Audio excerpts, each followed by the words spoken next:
बिस्मिल्लाहिर्रहमानिर्रहीम। अस्सलाम वालेकुम स्टूडेंट्स। आज हम चैप्टर नंबर 5 सेल साइकिल से टॉपिक माइटोसिस पढ़ रहे हैं। प्रीवियस लेक्चर्स में मैंने आपको माइटोसिस का इंट्रोडक्शन दिया था कि माइटोसिस सेल डिवीजन की ऐसी टाइप होती है जिसमें एक सेल दो में डिवाइड होता है, 2 डॉटर सेल्स में डिवाइड होता है और साथ में एक मेन पॉइंट इसमें नंबर ऑफ क्रोमोसोम्स सेम रहते हैं। जो number of chromosomes parent cell में होंगे वही number of chromosomes next daughter cells में मूव करते हैं। फर्दर हमने इसकी फेजेस स्टडीज की थी। इसकी मेजर 2 फेजेस होती हैं, कैरियोकाइनेसिस एंड साइटोकाइनेसिस। आज हम कैरियोकाइनेसिस डिस्कस करेंगे। Karyokinesis is a division of nucleus, लेकिन न्यूक्लियस जो है वो डिवाइड फर्दर 4 स्टेजेस में होता है। सबसे पहली स्टेज आती है प्रोफेज। प्रोफेज का सबसे इम्पोर्टेंट, प्रोफेज में कुछ इवेंट्स होते हैं, इंपॉर्टेंट इवेंट्स होते हैं जो कि न्यूक्लियस को डिवाइड करने के लिए बहुत जरूरी होते हैं। लाइक प्रोफेज है, इसमें सबसे पहला स्टेप क्या होता है कि हमारे पास क्रोमाटिन जो है वो क्रोमोसोम में कन्वर्ट होता है। उसके लिए मैंने थोड़े से यहाँ पे थ्रेड लाइक स्ट्रक्चर्स बनाई हैं जो कि आपको नजर आ रही होंगी। क्रोमाटिन एक्चुअली एक थ्रेड लाइक स्ट्रक्चर होती है कि जब थ्रेड जो है, जब सेल अभी डिवाइड नहीं हो रहा होता, जब भी वो डिवीजन फेज में होता है तो वो इस तरह से थ्रेड लाइक स्ट्रक्चर की फॉर्म में मौजूद होता है। जैसे ही प्रोफेज स्टार्ट होती है, क्योंकि जब प्रोफेज स्टार्ट होती है न्यूक्लियस डिवाइड करना शुरू कर देता है। न्यूक्लियस डिवाइड होने की वजह से जैसे ही प्रोफेज स्टार्ट होगी ये क्रोमाटिन कन्वर्ट होकर थ्रेड जो है, यही थ्रेड जो है ये कन्वर्ट होकर एक ऑर्गेनाइज स्ट्रक्चर में आ जाते हैं। ये एक इरेगुलर स्ट्रक्चर है। जब ये इरेगुलर थ्रेड लाइक फॉर्म में होंगे इस तरह से तो इन्हें हम क्रोमाटिन कहेंगे। लेकिन जब यही थ्रेड जो है एक ऑर्गेनाइज स्ट्रक्चर में आ जाएगा, रेगुलर स्ट्रक्चर में आ जाएगा, तो हम इसे नाम देते हैं क्रोमोसोम का। तो सबसे इंपॉर्टेंट स्टेप जो है प्रोफेज के अंदर पहला वो यही होता है कि क्रोमाटिन किस में कन्वर्ट हो जाते हैं, क्रोमोसोम्स में। यहां पर भी मैंने ड्रॉ किया हुआ है, ये क्रोमाटिन है और जब ये ऑर्गेनाइज स्ट्रक्चर में आ जाते हैं तो इन्हें हम क्रोमोसोम्स कहते हैं। यहाँ पर जो भी क्रोमोसोम्स मौजूद होते हैं वो रेप्लिकेटेड क्रोमोसोम्स की फॉर्म में होते हैं। रेप्लिकेटेड क्रोमोसोम्स जो हैं ये हमने एस फेज में, आपको याद होगा कि जब हमने इंटरफेस पढ़ी थी तो उसकी हमने सेकंड फेज स्टडी की थी, एस फेज। एस फेज ऐसी फेज थी जिसमें क्रोमोसोम जो है वो रेप्लिकेट हो चुके होते हैं। तो ये वही वाले रेप्लिकेटेड क्रोमोसोम्स हमारे पास प्रोफेज में आते हैं। जब ये क्रोमोसोम्स की फॉर्म में आ जाते हैं तो ये रेप्लिकेटेड फॉर्म में होते हैं। मैंने रेप्लिकेटेड फॉर्म यहाँ पे ड्रॉ की है। रेप्लिकेटेड फॉर्म में जो क्रोमोसोम्स होते हैं तो उनके सिंगल आर्म नहीं होता बल्कि उनका डबल आर्म होता है, जिसको हम नाम देते हैं सिस्टर क्रोमाटिड्स का। अब सिस्टर क्रोमाटिड्स एक मेन पॉइंट पे आके अटैच होते हैं। इस पॉइंट ऑफ अटैचमेंट को नाम दिया जाता है सेंट्रोमेयर का। अब मैं यहाँ पे ड्रॉ करती हूँ। ये हमारे पास क्रोमोसोम है इस फॉर्म में, लेकिन जब ये रेप्लिकेट हो जाएगा, डुप्लीकेट हो जाएगा तो हमारे पास इसकी डबल फॉर्म आ जाएगी। जी, ये मैंने ड्रॉ किया है। रेप्लिकेटेड क्रोमोसोम्स में सिस्टर क्रोमाटिड्स होते हैं। ये 2 सिस्टर क्रोमाटिड्स हैं। ये 2 सिस्टर क्रोमाटिड्स एक पॉइंट पे आकर अटैच हो गए ये, और यही पॉइंट ऑफ अटैचमेंट जो है इसे नाम दिया जाता है सेंट्रोमियर का। Centromere is the attachment point at which the 2 sister chromatids of a chromosomes are attached on this point. Okay. इसके अलावा सेंट्रोमियर के पास एक स्पेशल टाइप की प्रोटीन होती है जो कि सेंट्रोमियर के ऊपर ही मौजूद होती है। आप समझ लें, ये जो है ये मैं थोड़ी हाईलाइट कर रही हूँ, ठीक है। इसके ऊपर ये प्रोटीन मौजूद है जो कि सेंट्रोमियर के ऊपर ही मौजूद होती है। इसे नाम दिया जाता है काइनेटोकोर। ये ठीक है, एक बहुत ही कम्प्लेक्स प्रोटीन होती है और यही वो प्रोटीन जो है नेक्स्ट जो है जब हम फर्दर डिस्कस करेंगे, अभी हम स्पिंडल फाइबर्स के बारे में बात करते हैं, तो ये वो प्रोटीन है जिसके ऊपर आके स्पिंडल फाइबर्स ने अटैच होना है। अब स्पिंडल फाइबर्स क्या हैं जी। अब स्पिंडल फाइबर्स, अगर आपको ये डायग्राम में थ्रेड लाइक स्ट्रक्चर्स है, यहाँ पे इसके ऊपर न्यूक्लियस के बिल्कुल ऊपर ये 2 जो है इनको सेंट्रियोल्स कहा जाता है। ये आपने ऑर्गेनेलिस सेल ऑर्गेनेलिस में पढ़ा था आपने कि सेल के पास एक सिलेंड्रिकल जो है वो हॉलो स्ट्रक्चर्स होती हैं, उनको नाम दिया जाता है सेंट्रियोल का। लेकिन जब ये सेंट्रियोल प्लूरल फॉर्म में होते हैं या एक से ज्यादा सेंट्रियोल्स होते हैं तो उन सेंट्रियोल्स को नाम दिया जाता है सेंट्रोसोम्स का। यहाँ पर सेंट्रोसोम्स मौजूद होते हैं। जैसे जैसे प्रोफेज प्रोसीड करती है, क्रोमाटिन जो है क्रोमोसोम्स की फॉर्म में आ जाते हैं, तो ये सेंट्रोसोम्स एक इस साइड पे और एक इस साइड पे मूव करना शुरू कर देते हैं। जैसे ही ये centrosomes opposite side opposite poles पे मूव करते हैं तो वहां पर फाइबर्स बनना स्टार्ट हो जाते हैं। सबसे पहले सेंट्रोसोम्स ऑपोजिट पोल्स पर जाकर वहां पर ट्यूबुलिन प्रोटीन बनाना शुरू कर देते हैं। That is called tubulin protein. Tubulin protein मिलकर माइक्रोट्यूब्यूल्स बनाते हैं। माइक्रोट्यूब्यूल्स के बारे में भी हमने साइटोस्केलेटन में, ठीक है, इफ यू रिमेंबर कि हमने जो फोर्थ चैप्टर था उसमें हमने साइटोस्केलेटन में माइक्रोट्यूब्यूल्स के बारे में पढ़ा था कि छोटी छोटी ट्यूब्स होती हैं जो कि ट्यूबुलिन प्रोटीन से मिलकर बनती हैं। सेंट्रोसोम्स इन साइड्स पे मूव करते हैं तो वहां पर वो ट्यूबुलिन प्रोटीन बनाते हैं। वो ट्यूबुलिन प्रोटीन मिलकर माइक्रोट्यूब्यूल्स बनाना शुरू कर देती हैं और यही माइक्रोट्यूब्यूल्स मिलकर ये स्पिंडल फाइबर्स। अब स्पिंडल फाइबर्स कौन से हैं? ये जो आपको थ्रेड नजर आ रहे हैं ये स्पिंडल फाइबर्स हैं। फाइबर्स के नाम से हमें पता चल रहा है, ठीक है, थ्रेड लाइक स्ट्रक्चर्स हैं जिनके ऊपर क्रोमोसोम्स ने अटैच होना है। ये सबसे इंपॉर्टेंट स्टेप होता है प्रोफेज के अंदर, स्पिंडल फाइबर्स की फॉर्मेशन। मैंने आपको बता दी कैसी होती है। और जब ये स्पिंडल फाइबर्स सारे के सारे बन जाते हैं तो ये पूरा का पूरा सेट बन जाता है स्पिंडल फाइबर्स का। तो इस सेट को नाम दिया जाता है माइटोटिक स्पिंडल का। उसके बाद नेक्स्ट स्टेप जो है वो ये होता है कि इसकी न्यूक्लियर इन्वेलप, जैसे ये न्यूक्लियस की जो आउटर कवरिंग है, यहाँ पर मैंने डॉटेड लाइन में इस वजह से शो की है कि ये न्यूक्लियर इन्वेलप प्रोफेज के अंदर डिसइंटीग्रेट ब्रेक डाउन उसकी स्टार्ट हो जाती है। आहिस्ता आहिस्ता ये न्यूक्लियर इन्वेलप टूटना शुरू हो जाती है और एट द एंड रिमूव हो जाती है। जैसे ही ये न्यूक्लियर इन्वेलप खत्म होती है तो यहाँ पर मौजूद ये जो सेंट्रोसोम है ये ऑपोजिट साइड पे मूव करेंगे और सारे के सारे स्पिंडल फाइबर्स सेंट्रल स्पेस में आ जाएंगे, सेंटर में आ जाएंगे और ये क्रोमोसोम्स के साथ आके अटैच हो जाएंगे। तो ये हमने पढ़ी प्रोफेज। ये तीन, सबसे पहले ये डायग्राम, फिर ये और फिर ये। इसको आप इसी तरह से फॉलो करोगे और इसी तरह से लिखोगे। नेक्स्ट यहाँ पे मैंने एक पॉइंट डिस्कस किया है प्लांट सेल के बारे में। प्लांट सेल और एनिमल सेल का थोड़ा सा डिफरेंस होता है प्रोफेज का। प्रोफेज नहीं, हम नेक्स्ट भी थोड़े बहुत इनके डिफरेंसेस डिस्कस करेंगे। प्लांट सेल में हमें पता है कि जो एनिमल सेल है वहां पर वैक्यूल के साइज बहुत छोटे होते हैं। देखिए जो प्लांट सेल होता है उसमें वैक्यूल का साइज बड़ा होने की वजह से उसके न्यूक्लियस का साइज छोटा हो जाता है। जैसे अगर मैं यहाँ पे कोई प्लांट सेल ड्रॉ करती हूँ तो यहाँ पर ये वैक्यूल है और ये न्यूक्लियस है, दैट्स वैक्यूल। नाउ जब जैसे ही प्रोफेज प्रोसीड होगी, जैसे ही प्रोफेज स्टार्ट होती है तो एनिमल सेल में तो ये प्रोसेस होता है कि क्रोमाटिन जो है क्रोमोसोम्स में चेंज हो जाता है। First step is that. लेकिन प्लांट सेल में पहला स्टेप ये होता है कि वैक्यूल जो है वो साइड पे आना शुरू हो जाता है और न्यूक्लियस ने मूव करना होता है सेंटर में, क्योंकि हमने देखा है कि ये सारे के सारे प्रोसीजर के लिए न्यूक्लियस का सेंटर में होना जरूरी होता है। तो प्लांट सेल में जो फर्स्ट स्टेप होता है वो ये होता है कि nucleus move to centre. Centre में क्यों उसको मूव करना पड़ता है? Due to the large size of the vacuole. जी, इसके अलावा प्लांट सेल के अंदर सेंट्रियोल्स भी नहीं बनते हैं। जैसे यहाँ पर प्रॉपर सेंट्रियोल्स बने हैं, ऑपोजिट साइड पे मूव किए, फिर जाके स्पिंडल फाइबर्स बने। जबकि अगर हम प्लांट सेल की बात करें तो प्लांट सेल के अंदर सेंट्रियोल्स नहीं बनते, तो फिर इनके अंदर स्पिंडल फाइबर्स कैसे बनते हैं? स्पिंडल फाइबर्स एक्चुअली सिंपल क्या होता है, इसके अंदर ट्यूबुलिन प्रोटीन इकट्ठी होती हैं जो कि ऑलरेडी साइटोप्लाज्म में बनी हुई पड़ी होती हैं।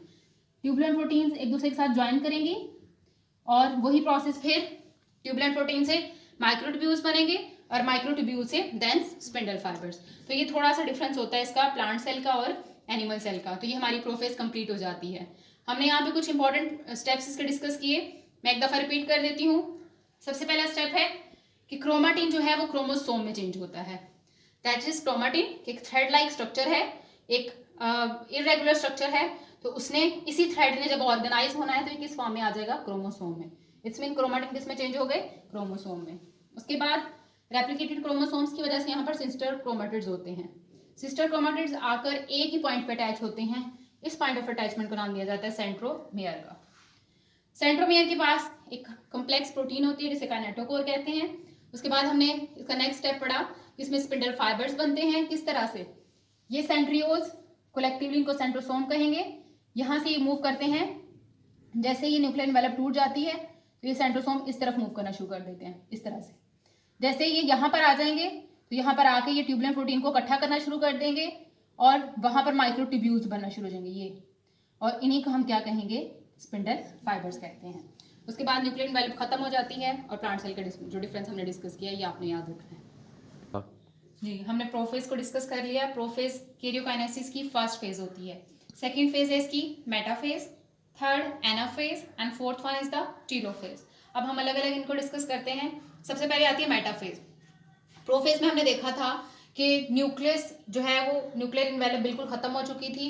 क्रोमोसोम्स जो थे वो स्पिंडल फाइबर्स के ऊपर आकर अटैच हो गए थे with the help of kinetochore. अब यहाँ पे मैंने ये पॉइंट क्यों मेंशन किया, एक्चुअली जब मेटाफेज स्टार्ट होती है तो मेटाफेज में दो तरह के स्पिंडल फाइबर्स देखने को मिलते हैं। एक होते हैं काइनेटोकोर स्पिंडल फाइबर्स, दूसरे होते हैं non kinetochore spindle fibres. Kinetochore का मैं एक दफा फिर बता देती हूँ। काइनेटोकोर हमने पढ़ा था कि सेंट्रोमियर के ऊपर मौजूद, ये सेंट्रोमियर ये वाला पॉइंट होता है, इस पॉइंट के ऊपर स्पेशल टाइप की प्रोटीन मौजूद होती है। इस प्रोटीन का क्या काम होता है, इस प्रोटीन का ये काम होता है कि इसने इस क्रोमोसोम को पकड़कर इस स्पिंडल फाइबर्स के ऊपर अटैच करवाना होता है।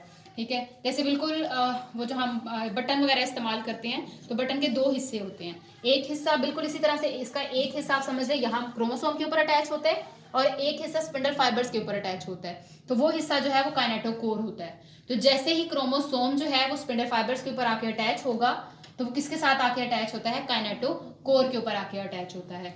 तो ऐसे स्पिंडल फाइबर्स जो कि क्रोमोसोम की काइनेटोकोर के ऊपर अटैच होते हैं, दो तरह की फाइबर्स हैं। ऐसी फाइबर्स जो कि इस काइनेटोकोर के साथ अटैच होते हैं उन्हें हम नाम देते हैं काइनेटोकोर स्पिंडल फाइबर्स। मतलब ये ऐसे फाइबर्स होते हैं जो काइनेटोकोर मतलब क्रोमोसोम्स के साथ अटैच होते हैं। ये हमें नजर आ रहे हैं, ये फाइबर्स को हम कहते हैं काइनेटोकोर स्पिंडल फाइबर्स। जबकि वो फाइबर्स जो कि काइनेटोकोर के साथ अटैच नहीं होते, जैसे कि ये फाइबर है, ये स्पिंडल फाइबर किसी क्रोमोसोम के साथ अटैच नहीं, इसका मतलब ये काइनेटोकोर के साथ भी अटैच नहीं है। ये तो ऐसे फाइबर्स जो उसके साथ अटैच नहीं होते उन फाइबर्स का नाम दिया जाता है नॉन काइनेटोकोर स्पिंडल फाइबर्स का। इसके बाद जैसे ही ये स्पिंडल फाइबर्स बनना शुरू हो जाते हैं तो काइनेटोकोर स्पिंडल फाइबर्स की वजह से सारे के सारे क्रोमोसोम जो हैं वो सेल के सेंटर में आकर, ये इक्वेटर बोलते हैं हम लोग सेंटर को, जैसे अर्थ है तो अर्थ का इक्वेटर होता है। ठीक है, इक्वेटर वो पॉइंट होता है जिसमें किसी भी चीज का हाफ इधर होता है और हाफ उधर होता है। बिल्कुल इसी तरह से मेटाफेज में भी क्रोमोसोम्स इस तरह से आके अटैच होते हैं कि उनका हाफ हिस्सा इधर होता है और हाफ स्पेस इधर होती है। तो ये जो पूरी की पूरी एक अलाइनमेंट बन गया, पूरा एक सीक्वेंस बन गया है। इस प्लेट को ये देख रहे हैं, बिल्कुल एक प्लेट की तरह की स्ट्रक्चर नजर आ रही होती है, तो इस वजह से इसको नाम दिया जाता है मेटाफेज प्लेट का, क्योंकि ये मेटाफेज में हो रही होती है। तो ऐसे क्रोमोसोम्स, इसमें क्या मेटाफेज प्लेट में क्या होते हैं, क्रोमोसोम्स इक्वेटर के ऊपर आकर अरेंज होना शुरू हो जाते हैं और इस प्लेट को मेटाफेजिक प्लेट का नाम दिया जाता है जी। उसके बाद नेक्स्ट स्टार्ट हो जाती है एनाफेज। एनाफेज में सिंपली ये जो क्रोमोसोम्स अटैच हुए होते हैं, जैसे ये अटैच हो जाते हैं तो इन सेंट्रोसोम्स को सिग्नल मिल जाता है। अब इनका क्या काम होता है कि इन सेंट्रोसोम्स का सबसे मेजर फंक्शन ये होता है कि इन्होंने इसको पुल करना होता है। अब ये वाली साइड के जो सेंट्रोसोम्स हैं ये इस तरफ को पुल करेंगे, ये वाली साइड के जो सेंट्रोसोम है ये उस तरफ को क्रोमोसोम्स को पुल करेंगे। यहाँ पर एक पुलिंग फोर्स क्रिएट होगी। इस पुलिंग फोर्स का क्या काम है, इन्होंने इन सिस्टर क्रोमैटिड्स, हमने पहले भी पढ़ा कि ये क्रोमोसोम्स के जो दो आर्म्स होते हैं वो आपस में सिस्टर क्रोमैटिड्स होते हैं। सिस्टर क्रोमैटिड्स जो है, जैसे ये पुलिंग फोर्स क्रिएट होती है, मैं थोड़ा सा ड्रॉ किया है यूं, ये पुलिंग फोर्स स्पिंडल फाइबर्स छोटे होना शुरू हो जाती हैं इस तरफ को, आधे इधर को आधे इधर को, जिसकी वजह से इनके दरमियान का पॉइंट टूट जाता है, जस्ट लाइक दिस। यहां से ये सेंटर से टूट जाते हैं और ये इस शक्ल में आ जाते हैं, जिसकी वजह से हाफ क्रोमोसोम के नंबर इस तरफ मूव कर जाते हैं और हाफ क्रोमोसोम के नंबर दूसरी पोल पे मूव कर जाते हैं, जस्ट लाइक दिस। इसका सबसे बड़ा फायदा क्या होता है इस ड्राइविंग फोर्स का, अगर ये पुलिंग फोर्स अच्छी ना लगे तो, या ये नॉर्मल ना हो तो क्या होता है, अगर ये दरमियान से इसको नहीं तोड़ेगी, दरमियान से सिस्टर क्रोमैटिड को अलग नहीं करेगी, तो क्रोमोसोम्स कभी भी इक्वली डिवाइड नहीं होंगे। किसी सेल में क्रोमोसोम के नंबर कोई और चले जाएंगे, किसी सेल में क्रोमोसोम्स के नंबर कोई और चले जाएंगे। तो इसके लिए ये पुलिंग फोर्स का होना बहुत जरूरी है। जब ये पुलिंग फोर्स नॉर्मल लगेगी तो हाफ क्रोमोसोम उतने ही नंबर के इक्वल क्रोमोसोम इधर मूव करेंगे और half number of chromosome equally उधर मूव करेंगे। इस फेज को नाम दिया जाता है एनाफेज का। इसमें सबसे मेजर स्टेप यही होता है कि पुलिंग फोर्स की वजह से सिस्टर क्रोमैटिड सेपरेट हो जाते हैं। फोर्थ वन होती है इसकी टीलोफेज। अच्छा, टीलोफेज बहुत ही ईजी है, हमने प्रोफेज के बारे में, जिसको प्रोफेज की समझ आ गई है, ठीक है, उसको ये टीलोफेज की समझ ऑटोमेटिकली आ जाएगी, क्योंकि मैंने फर्स्ट पॉइंट में ही लिख दिया है कि एक्चुअली टीलोफेज जो है it's a reversal of prophase. ये बिल्कुल प्रोफेज का उल्ट होती है, कि जो प्रोफेज में हो रहा होता है बिल्कुल उसके उल्ट जो है वो टीलोफेज में होता है, हो जाता है। अब हमने प्रोफेज में पहला स्टेप पढ़ा था कि क्रोमेटिन चेंज हो जाते हैं क्रोमोसोम में। इसमें अब क्या होता है, इसमें उल्ट होता है कि जो क्रोमोसोम्स हैं वो चेंज होना शुरू हो जाते हैं क्रोमेटिन में, जस्ट लाइक दिस। ये देखें, ये एक पोल बन गया, ये दूसरा पोल बन गया, ये क्रोमोसोम्स हैं। लेकिन यहाँ पर ये देखो, मैंने फिर एक और डायग्राम ड्रॉ किया है, यहाँ पर ये क्रोमोसोम्स जो हैं क्रोमेटिन में कन्वर्ट होना शुरू हो जाते हैं। तो यहाँ पर इस तरफ को मूव करते थे, यहाँ पर इस तरफ से क्रोमोसोम से अब क्रोमेटिन की फॉर्म में आ जाएंगे, क्योंकि अब हम नॉर्मल सेल्स बनने जा रहे हैं। एक पेरेंट सेल बन चुका था, उससे हमने नए सेल बनाने हैं, तो उस नए सेल में मटेरियल बिल्कुल नॉर्मल सेल वाला होगा, ठीक है। कभी भी नॉर्मल सेल में क्रोमोसोम्स की फॉर्म में मौजूद नहीं होता जेनेटिक मटेरियल, हमेशा जेनेटिक मटेरियल क्रोमेटिन की फॉर्म में मौजूद होता है। इसी वजह से हमेशा जब भी डिवीजन कंप्लीट हो जाती है तो क्रोमोसोम कन्वर्ट हो जाते हैं क्रोमेटिन में, क्योंकि नॉर्मल सेल्स होते हैं जो डिवाइड नहीं कर रहे होते, उनके अंदर जेनेटिक मटेरियल क्रोमेटिन की फॉर्म में होता है। दूसरा इनके अंदर, वहां पर हमने पढ़ा था न्यूक्लियर एनवेलप टूटना शुरू हो जाती है, यहाँ पर दोबारा से न्यूक्लियर एनवेलप बनना शुरू हो गया। पहले मैंने डॉटेड फॉर्म में और फिर मैंने क्लियर फॉर्म में बता दिया है, यहाँ पे न्यूक्लियर एनवेलप बन रही है। इसके बाद सेंट्रोसोम्स होते हैं, वो खुद ब खुद साइटोप्लाज्म के अंदर मूव कर जाते हैं और स्पिंडल फाइबर्स खत्म हो जाते हैं। और यहाँ पर हमारे न्यूक्लियस जो है, आप देख सकते हैं न्यूक्लियस का प्रॉपर, अब ये दो न्यूक्लियस बन चुके हैं, एक इसमें और एक इसमें, लेकिन अभी तक इनके साइटोप्लाज्म एक दूसरे के साथ ही अटैच है, अभी प्रॉपर सेल डिवाइड नहीं हुआ, अभी सिर्फ और सिर्फ साइटोप्लाज्म की डिवीजन हुई है। तो अब हम इसके बाद हम पढ़ेंगे, सॉरी अभी न्यूक्लियस की डिवीजन हुई है, न्यूक्लियस दो हिस्सों में डिवाइड हो चुका है। अब हम अगली जो फेज पढ़ेंगे कैरियोकाइनेसिस के बाद, वो होगी हमारी साइटोकाइनेसिस। उसमें इसमें जो कनेक्शन है वो किस वजह से होता है कि इनके साइटोप्लाज्म अभी तक कॉमन है, जैसे ही इनके साइटोप्लाज्म की डिवीजन हो जाएगी तो ये सेल यहाँ से सेपरेट हो जाएंगे। तो हम सेकंड डिवीजन के ऊपर जाते हैं, दैट इज कॉल्ड साइटोकाइनेसिस। जी बेटा, हमारा ये टॉपिक कैरियोकाइनेसिस जो है वो कंप्लीट हो चुका है। मैंने कोशिश तो की है कि मैं डायग्राम को अच्छे से एक्सप्लेन कर सकूं, लेकिन आपने मजीद इसको समझने के लिए आपने एक छोटा सा टास्क आपको दे रही हूँ। आपने क्या करना है, मैं डिस्क्रिप्शन बॉक्स में, इस वीडियो के डिस्क्रिप्शन बॉक्स में एक और लिंक जो है वो डाल रही हूँ, वो एनिमेशन लिंक होगा, उसमें इससे रिलेटेड जो है मैं कुछ वीडियोस जो है वो कलेक्ट करके डाल रही हूँ। तो आप कोशिश कीजिएगा कि आप वो एनिमेशन भी साथ में ज़रूर ऑब्जर्व करें, साथ में इस लेक्चर को सुनो, तो होप सो आपको बहुत अच्छी समझ आएगी। Thank you so much. अल्लाह हाफिज़, स्टे ब्लेस्ड।